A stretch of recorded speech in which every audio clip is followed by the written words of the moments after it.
లైలా మజ్నుల్ని అదేవిధంగా రోమియో జూలియట్లను మించిన ప్రేమ కథ మన పురాణాల్లో కూడా ఉందని మీకు తెలుసా? అవును, నిజం, ఉంది. రురుకుమారుడు అనే మునిశ్రేష్ఠుడు ప్రమధ్వర అనే బాలికని ఇష్టపడతాడు. అనే అమ్మాయిని ప్రేమిస్తాడు, వివాహం చేసుకోవాలి అనుకుంటాడు.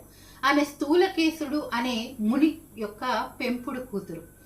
సరే, వీళ్ళు ప్రేమించుకుంటూ ఉండగా ఒకానొక రోజు ఈ బాలిక, ఈ ప్రమధ్వర తన స్నేహితురాళ్లతో కలిసి ఆడుకుంటూ పొరపాటున ఒక పాము కాటు వలన మరణిస్తుంది. ఆమెను చూడటానికి అనేక మంది మునులు వస్తారు.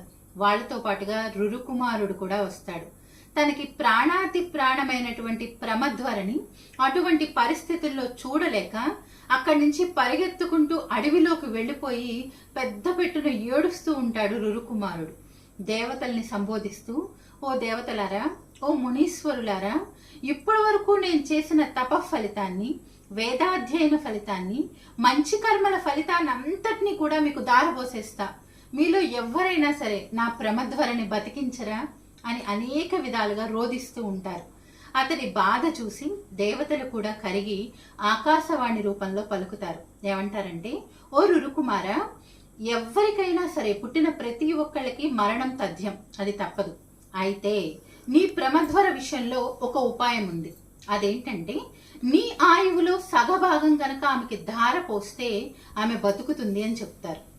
వెంటనే కళ్ళు తుడుచుకుని రురుకుమారుడు సంతోషంతో పరుగు పరుగున ప్రమధ్వర శవం దగ్గరికి వెళ్లి తన ఆయువులో సగం పోసి ప్రమధ్వరని బతికించుకుంటాడు.